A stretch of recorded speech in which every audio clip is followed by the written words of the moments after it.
What's up, YouTube? This is Aim for Survival, and we're starting out early with a little kayaking and fishing.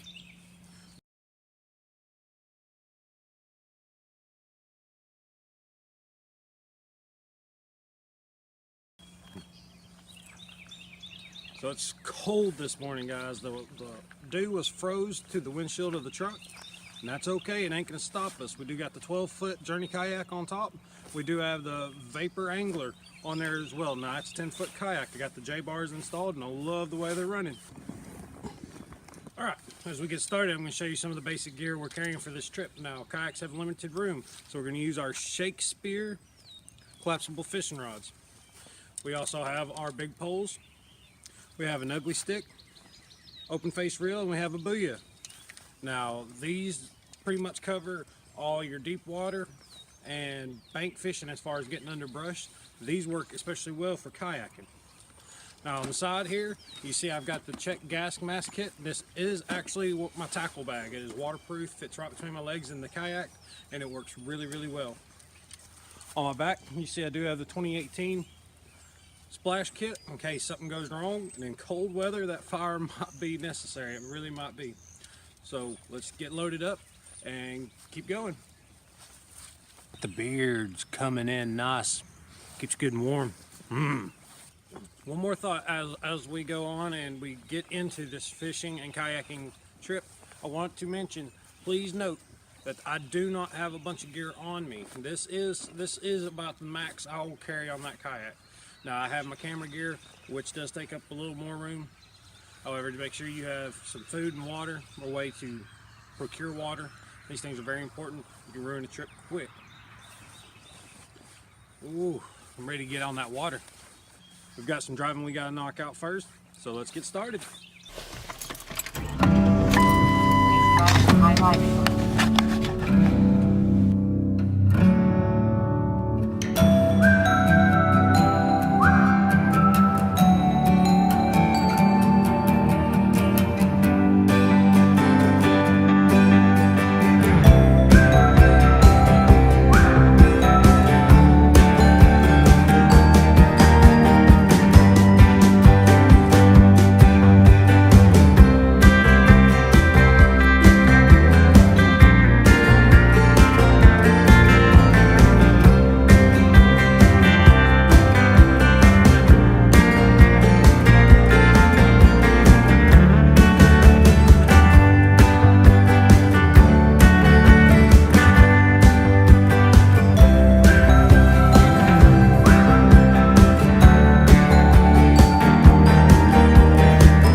That's one.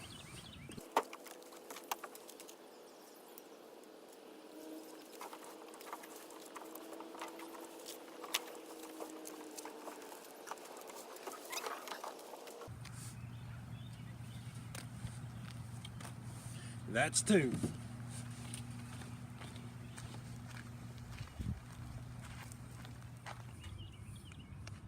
So after all the driving, unloading, it's time to actually strap up the kayak. We've got our paddle here, a couple fishing poles, our tackle and dry bag, and that's pretty much what we're gonna run on my yak today.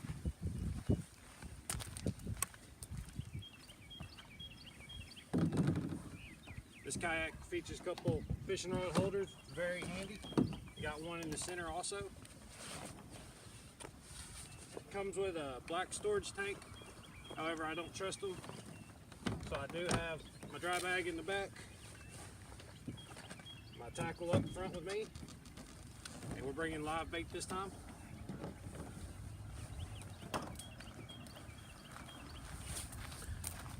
Now, some of the things we're hoping to do while we're out today, we are going to be scouting this terrain for a fishing tournament here in about 14 days.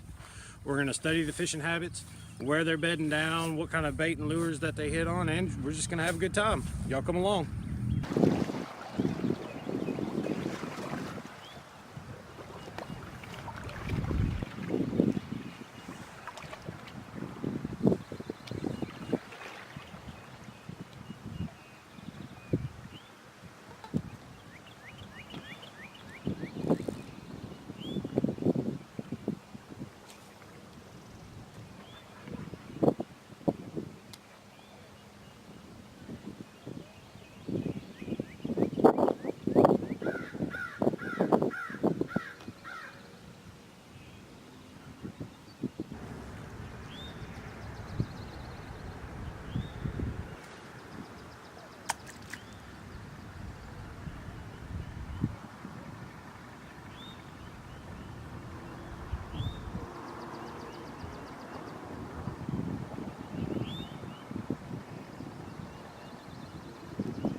So I went ahead and piled some of my gear on top of me to help keep me warm.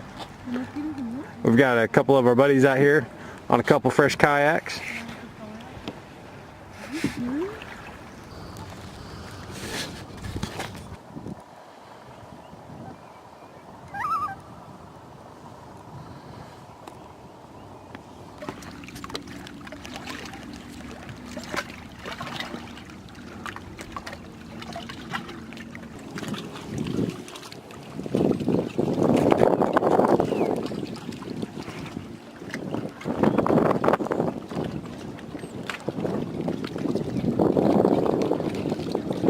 We decided to take a break. We're out here on the side of the lake. Fishing hasn't done us real good yet this year at all, to be honest, on this lake. I did want to go ahead and bring and show off the Cold Steel Bushman Bowie. Again, this is a survival knife. It is a spear knife. It comes with a ferro rod, so you do have 2 of the 5Cs with you at all times. Very narrow profile. Actually works good in these jackets. But before we do any kind of reviews, guys, I just want to let y'all take in the scenery. Water is perfect, the sky is perfect, but the fish aren't hungry. We've decided we'll have to come out here and do some night fishing one day. I tried to come out here with some friends the other night and fish off that bank over there, but it didn't do any good. Lighting conditions were bad, so no video was made.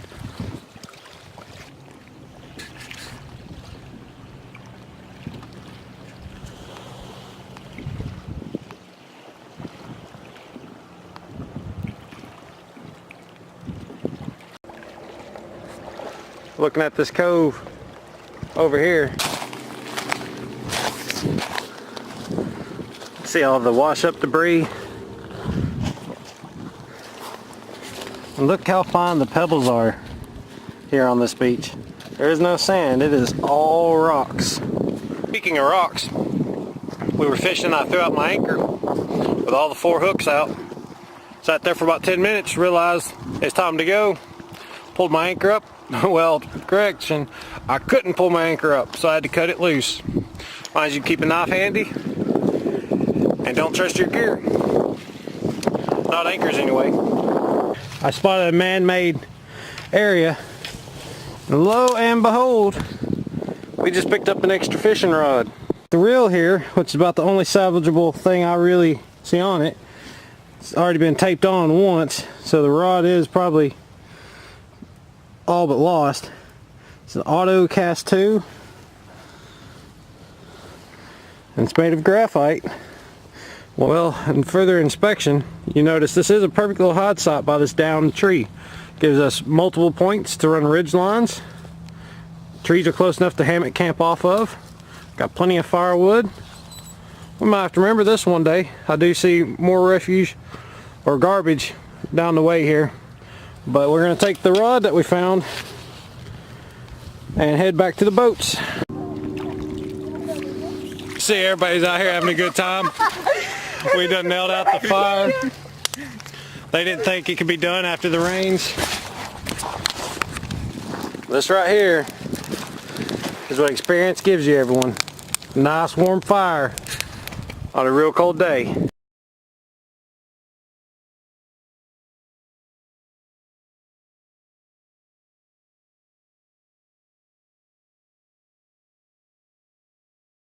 Well, we got a little cold, everyone, so we scavenged and made us a little fire.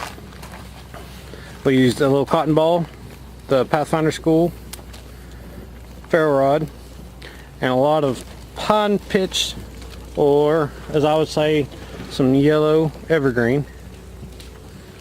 We're going to let the embers build up, add a little smalls, warm our feet, guys. It is about 50 degrees out here, and this water is not forgiving. You see, we got one already on fire detail, and by counting the feet, we're about to have 3 more. Catch you in a minute, everyone.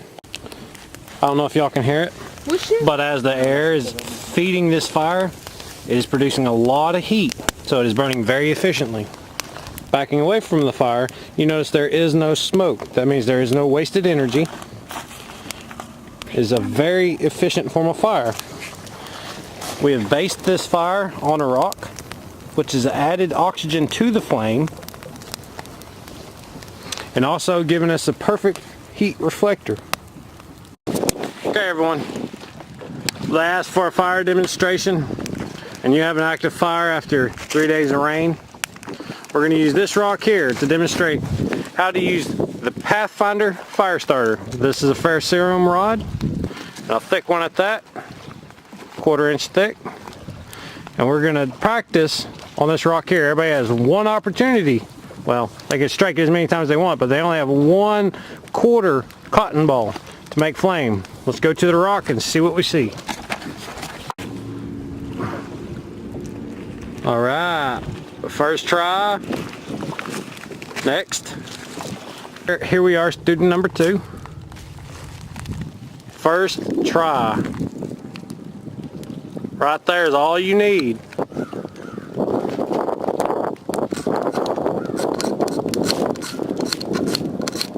There we are, everyone. As you see, if you can start fire, you can survive. And let's go ahead and do it right, guys. Throw it in there.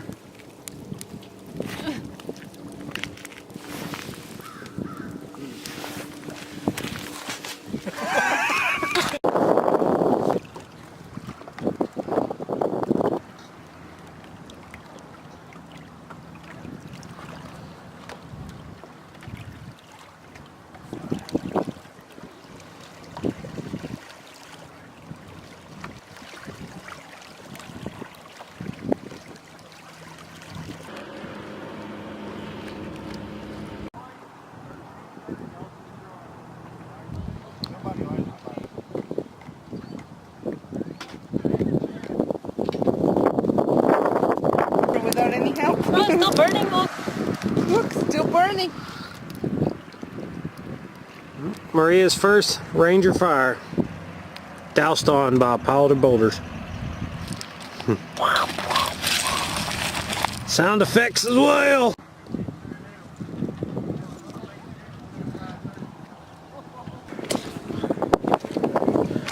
Well, everyone, I don't know if you can hear me. We got a fishing tournament concluding over behind us, so it shows you can catch fish on this lake. Everybody's recommending spinners and jigs. No surprise there. As you see behind me, we do have some ducks. Now this lake is fed off of Duck River. But however, you will never see ducks on Duck River. Probably some geese, maybe some wild waterfowl. But that's about it.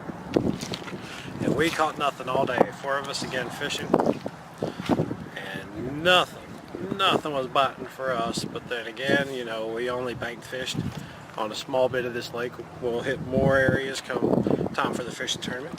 I'm glad you stuck around with us, and until next time, hope you like, comment, and share. And remember to check out Aim for Survival in the future. Thank you guys.